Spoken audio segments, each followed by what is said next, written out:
Hey guys, welcome to Scott Cook Music.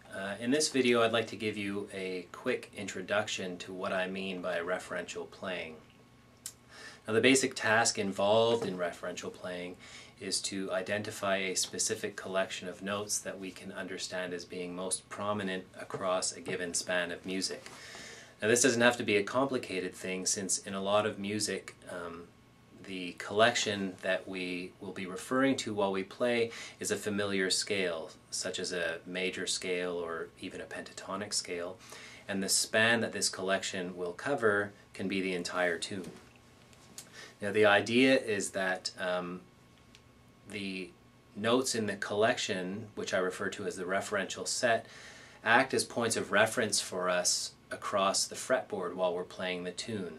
So this means that once we've identified the referential set, our goal will be to familiarize ourselves with the location of its notes across as much of the fretboard as possible. This will greatly enhance your ability to play the tune, both in terms of the chords as well as the melody. It'll also increase your ability to improvise on the tune if this is something that you're interested in, but it'll also help you develop a greater understanding of the tune's note structure, both in terms of the chords and the melody and the relationship between the two, and this is knowledge that you can transfer onto other tunes as you learn them.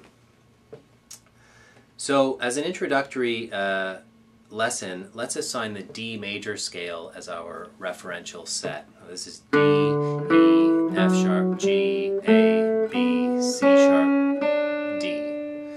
Okay, and we're also going to restrict ourselves to the D, G, and B strings. Early on I like to emphasize the upper strings of the guitar because guitar players often learn to name their chords by the roots, and these roots are often found on the low E and A strings. So it's often these strings that guitar players are more comfortable with as far as the note names, while the upper strings remain a little less familiar.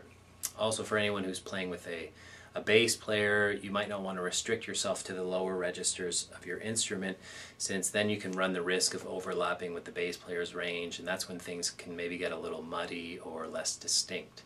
So for these reasons I like to start out by emphasizing the upper strings on the guitar. Now the first step here is basically to familiarize yourself with the location of the notes in your referential set. In this case the D major scale, across the length of the strings that we're dealing with. So starting with the D string, we're going to play the D major scale up that string, like so. D, E, F sharp, G, A, B, C sharp, D.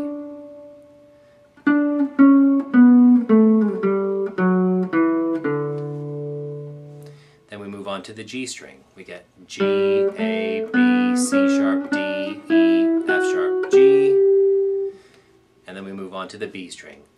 B, C sharp, D, E, F sharp, G, A, B.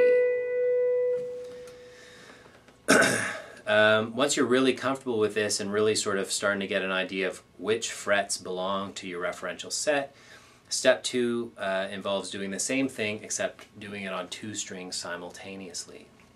Now there are different ways that you can do this, but in order to end up with something a little more familiar and straightforward, we're going to start by playing the scale in thirds.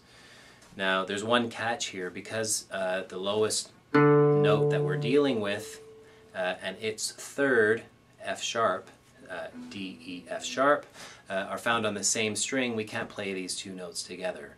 So this basically means that when restricting ourselves to the D, G, and B strings, the lowest third that we can play that is part of the D major collection is E and G. So when playing the D major collection in thirds, starting on the D and G string, we get this.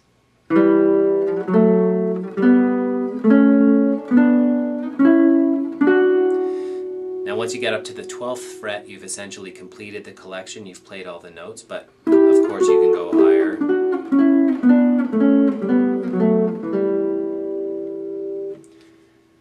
Then what we're going to do is we're going to do the same thing, but we're going to do it on the G and B string.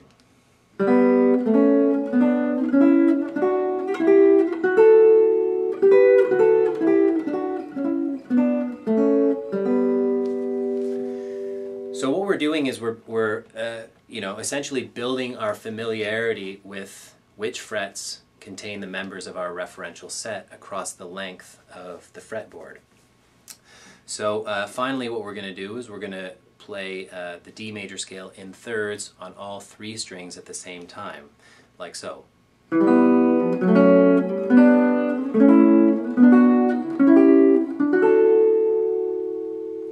Now the resulting chords here are likely familiar to many of you out there.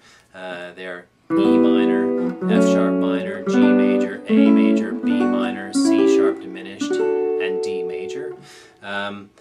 As well as the resulting fingerings or chord shapes that we've built. For instance, this one here we can recognize as being part of an upper major bar chord shape, or this one as being part of the upper part of a minor bar chord shape. But what's really important here is that we try and retain the individual identity of the notes that we essentially layered in order to build these chords. Now by doing so you can more easily transition between chords, you can more easily adapt the melody to your chords, and you can more easily combine the chords in order to create new chord shapes. Combining chords can basically give you a relatively easy and fun and pretty nice sounding way of playing around within the referential collection. So you can do things like